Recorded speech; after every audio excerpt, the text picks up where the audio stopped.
The cost to build a new jail in Jacksonville is climbing. Several city council members at a recent meeting mentioned it could be nearing $1 billion. Zach Wilcox is on your side tonight. He's joining us live from the jail in downtown right now. And Zach, the price tag well over the initial estimates.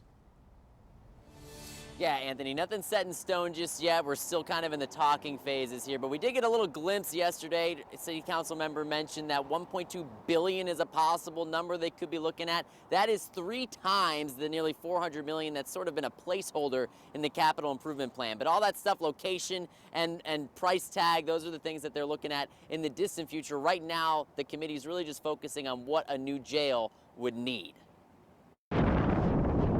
Frankly, it's unfortunate that we happen to be in this spot, but it's something we have to do. Jacksonville City Councilman Jimmy Peluso has spent 6 months working on a committee to see what a new jail will need. One thing he feels needs to be addressed at the new jail: inmate deaths. The Jacksonville Sheriff's Office just announced another in-custody death this week, which makes 4 so far this year to go with 15 last year. But we should make sure that there's an infirmary that has actual medical bays, actual cells for individuals to be in, especially if they have long-term care that they need to be administered for. Right now, corrections officers have to transport inmates with a medical crisis to UF Health. Peluso's subcommittee focused on recidivism, making sure that when inmates are released, they don't wind up back incarcerated.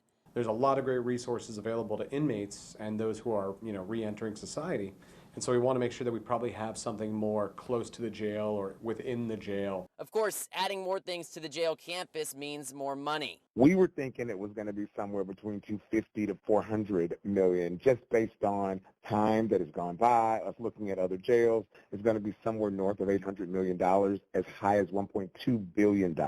City Councilman Rockman Johnson says the escalating price tag may not necessarily stretch out the timeline. He's still optimistic it'll only be 3 to 5 years to get the project planned and paid for. However, he said the city may need to get creative and consider a public-private partnership to make it happen. Looking at the stadium and looking at the jail, we own these facilities, and if we don't take care of them, we become slumlords.